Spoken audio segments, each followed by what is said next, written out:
Hello, Falcons. It's Mrs. Walton back to read to you Chapter 22 of Escape from Mr. Lemoncello's Library by Chris Grabenstein. We left off and Haley Daly had gotten her hands stuck in the book return. And Kyle, Akimi, and Sierra saved her.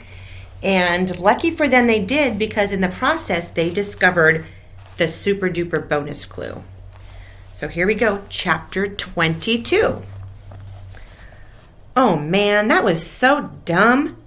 Haley could not believe how idiotic she had been. Trying to crawl out of a book return slot? Like that was going to work. She was giving herself a good talking to as she trudged up the steps to the first floor. When she entered the rotunda, she saw Charles Chillington slipping out into the lobby again. Chillington was a snake. Worse. A garden slug. Maybe a leech. Something oily and slimy that left a greasy trail and liked to mooch off other people's ideas. That was why Chillington had tailed the twin library nerds, Peckelman and Fernandez, upstairs during last night's dessert hunt. Haley was smart enough to know that Chillington was hoping to steal the book geek's ideas. Actually, Haley was a lot smarter than anybody except her teachers and whoever scored her IQ tests knew. With certain people, mainly grown-ups and silly boys, pretending to be a ditzy princess made getting what she wanted a whole lot easier. And right now, what she wanted was money. Lots of money. Her dad had been out of work for nearly a year. They'd run through all their rainy day savings. They'd had to borrow from relatives and in-laws. If Haley could win this competition and become Mr. Lemoncello's spokesmodel, her family's money woes would be over and they wouldn't have to sell their home. And once other people saw her on TV for Lemoncello games, they'd want her for their commercials too, and movies, and maybe her own sitcom. Something on the Disney Channel. But for all that to happen, Haley needed a winning idea and fast.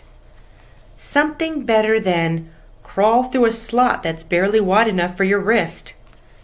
Maybe she should flush herself down the toilet and escape through the sewers like Charles did in that video game.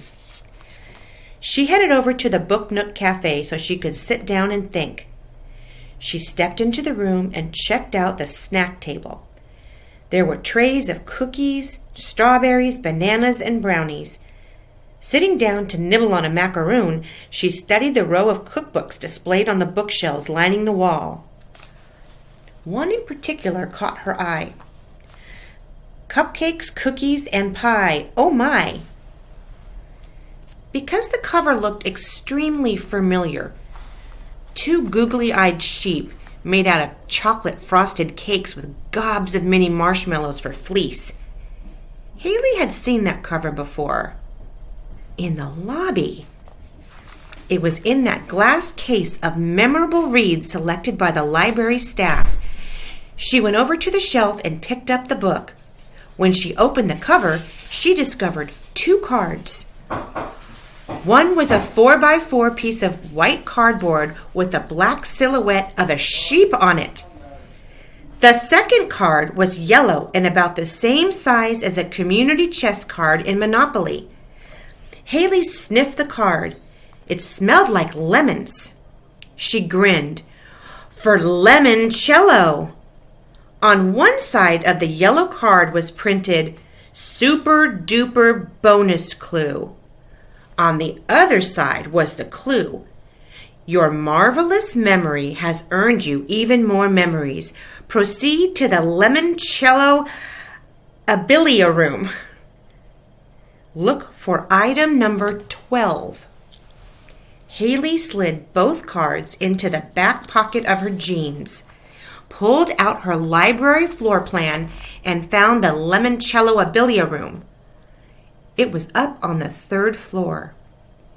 Making certain nobody, i.e. Charles Chillington, was following her, Haley quietly dashed up a spiral staircase to the 2nd floor.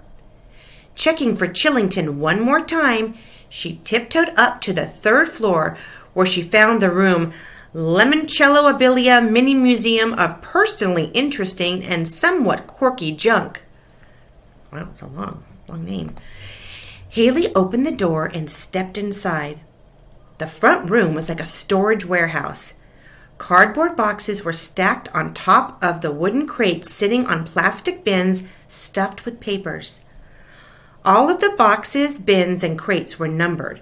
She saw one labeled number 576.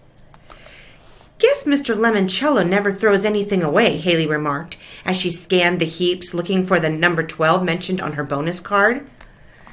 Weaving her way through the stacks and columns, Haley finally found her super-duper bonus. Item number 12 was an old boot box from Alexandriaville shoe store Haley had never heard of. Someone had taped a label on the lid.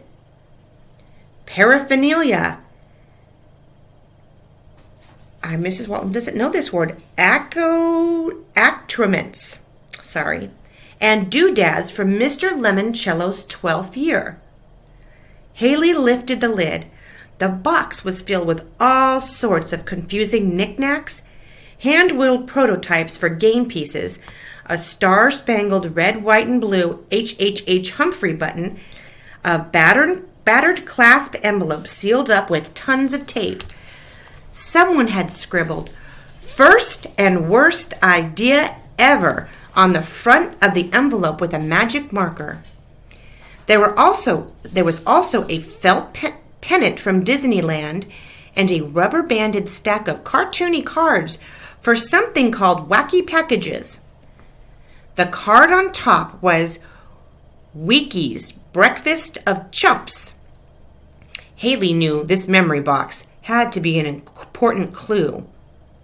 Why? She had absolutely no idea. Thank you for joining me for Chapter 22. Falcons, I will see you next week for Chapter 23. Have a great week and keep reading. Bye-bye.